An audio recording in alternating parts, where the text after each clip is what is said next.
ये multi layer farming की field है और इसमें हम एक साथ एक ही ज़मीन पर 4 फसलों को लेते हैं। क्रमशः ज़मीन के ऊपर वाली फसल, फिर ज़मीन के अंदर वाली फसल और उसके ऊपर वाली फसल और उसके ऊपर वाली फसल। ज़मीन के अंदर अदरक है, उसके ऊपर ये भाजी है, फिर उसकी 7 फीट की हाइट पे ये कुंदरू है और उसकी 8 फीट की हाइट पे ये पपाया होगा। देखिए मल्टी लेयर फार्मिंग में यहाँ पर हम करीब 2.5 एकड़ ज़मीन में अलग अलग तरह की फसलों के कॉम्बिनेशन के साथ में काम करते हैं। इसका टोटल एस्टिमेटेड लागत अगर देखा जाए तो बेसिकली वैसे तो हमारे पास बांस खुद के हो जाते हैं, घास भी लगभग हमारी खुद की हो जाती है। अगर ये सारी चीज़ें हमें लेनी भी पड़े तो लगभग 1 से 1.5 लाख रुपए की अनुमानित लागत 1 एकड़ की होती है और ये लागत लगभग आपकी 5 साल तक चलती है। तो 1 साल की लागत लगभग आप 1 एकड़ के पीछे 30,000 के समथिंग समझते हैं। तो वो हमारी लगभग 1 से 1.25 लाख रुपए के आसपास टोटल 2.5 एकड़ में लागत होती है 1 साल की। और अगर हमारा और भी इन्वेस्टमेंट जोड़ लें जैसे कि लेबर है या हमारा अपना खुद का खर्चा है, ये सब चीज़ें क्योंकि किसान काउंट नहीं करता कभी, पर इन सब को भी काउंट कर लें तो लगभग 3.5-4 लाख के आसपास का हमारा ये खर्चे का बजट जाता है। और अगर हम ग्रॉस प्रॉफिट की बात करें तो 15-16 के ऊपर हमारा ये फिगर होता है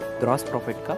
नेट प्रॉफिट की बात करें तो 11 से 12 लाख रुपए तक का हमारा फिगर टच होता है 1 साल का 2.5 एकड़ ज़मीन से। और बाकी और वर्टिकल से भी हमारी आमदनी होती है जैसे कि हमारा मिल्क का भी है, वर्मी कंपोस्टिंग का भी है और भी चीज़ों का भी है। तो इस तरह से हम लगभग 12 से 15 लाख रुपए के आसपास की आमदनी को टच करते हैं 1 साल में। फरवरी में हमने ज़मीन के अंदर अदरक डाल रखा है और उसके सरफेस पर हमने ये पत्ती नुमा सब्जी बो रखी है। इसको हम चौलाई की भाजी बोलते हैं। आप इस जगह पे मेथी, पालक, धनिया या जो भी पत्ती वाली सब्जी है वो हम बो देते हैं। तो इससे हमें 3 बड़े फायदे होते हैं। पहला बड़ा फायदा ये होता है कि ये ज़मीन को पूरी तरह से ढक लेती है 10 से 15 दिन के अंदर, मैक्सिमम 20 दिन के अंदर। तो कोई भी खरपतवार जो होता है, घास जो होती है वो उग नहीं आ पाती। तो घास नहीं उगती है तो हमारी घास निकालने का खर्चा बच जाता है।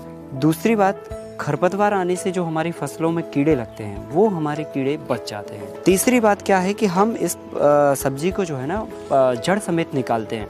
तो जड़ समेत निकालने में भी क्या बेनिफिट होता है कि हमने चूंकि 2 इंच के नीचे अदरक लगा रखा है, अगर हम इसको काटते हैं, निकालते नहीं है जड़ समेत, तो इसकी जड़ें अदरक की जड़ों तक टच करेंगी तो अदरक की फसल कमजोर हो जाएगी। तो हम क्या करते हैं, इसको जो पौधे बड़े बड़े हो जाते हैं उन पौधों को निकालते जाते हैं। तो उससे क्या होता है कि मिट्टी में बार बार निदाई गुड़ाई हो जाती है, क्योंकि पौधा जैसे आप निकालेंगे मिट्टी उखड़ेगी तो ऑक्सीजन और धूप बराबर मिट्टी में जाएगी तो नीचे का जो पौधा होगा वो और हेल्दी होगा। आप खुले खेत में करेंगे तो इसकी क्वालिटी नहीं आएगी और इतनी अच्छी पैदावार भी नहीं होगी। तो हम इस पे क्या करते हैं, बेम्बू लगाते हैं, बांस लगाते हैं और बांस के साथ में ये घास का स्ट्रक्चर बना देते हैं। तो बेसिकली इससे क्या होता है, आधी धूप आधी छांव आती है जो कि पौधों के लिए बेहद आवश्यक होती है। पौधे को जितनी धूप चाहिए उतनी धूप मिल जाती है, जितनी छाया चाहिए उतनी छाया मिल जाती है। तो ये गर्मी में भी फसल बहुत अच्छी हो जाती है। और इस साइड का हम भरपूर उपयोग करते हैं। तो ये आप देख रहे होंगे कि बेम्बू के सहारे हमने ये बेला लगा रखी है। तो ये बेल के रूप में हम कुंदरू है, पड़ोरा है, परवल है, जिनकी पत्तियों की साइज छोटी होती है, वो वाली सब्जी यहाँ पर हम लगा देते हैं। तो तीसरी फसल के रूप में हमारी मंडप पर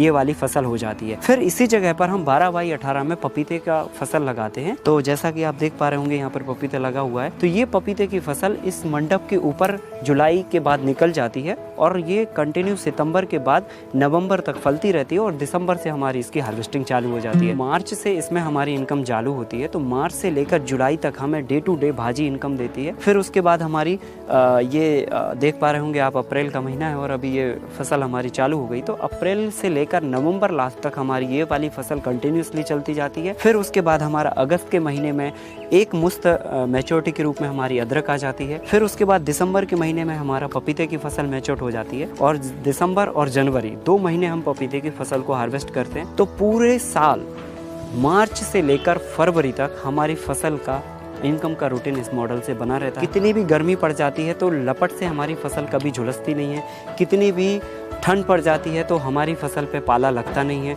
और अगर ओले भी पड़ जाते हैं तो हमारी फसल इसमें डैमेज नहीं होती, क्योंकि पहले ओला इस घास पर गिरता है फिर आराम से जाके नीचे गिरता है। तो ओले से भी हमारी फसल को कोई क्षति नहीं होती है। तो कुल मिला के क्लाइमेट चेंज का भी कोई इस पर प्रभाव नहीं पड़ता। आप 4-5 फसलें लगाते हैं तो 4-5 फसलों की छाया इतनी होती है कि जनरली जो है ना वाष्पीकरण की प्रोसेस ऑटोमेटिकली रुक जाती है और कम पानी में भी आपका काम हो जाता है। जैसे कि आप 10 या 20% पानी का उपयोग करते हैं तो 10 या 20% पानी 4-5 फसलों के लिए हो रहा है, तो कुल मिला के आपको 2 से 3% पानी की ही ज़रूरत पड़ रही है, क्योंकि आप उतने ही पानी में तो एक फसल भी उगा रहे थे, अभी हम उतने ही पानी में 5 फसलें उगा रहे हैं, तो इसलिए हमें प्रति फसल पानी की बेहद कम आवश्यकता होती है। लगभग 40 टन के आसपास एवरेज हम खाद यहाँ से बनाते हैं और लगभग 4 से 5 टन का उपयोग हमारे खेत में होता है। बाकी का जो 35 टन के आसपास खाद है वो हम यहाँ से सेल करते हैं। तो लगभग जो नॉर्मल इसकी कीमत है वो 500 रुपये कुंटल है, 5000 रुपये प्रति टन।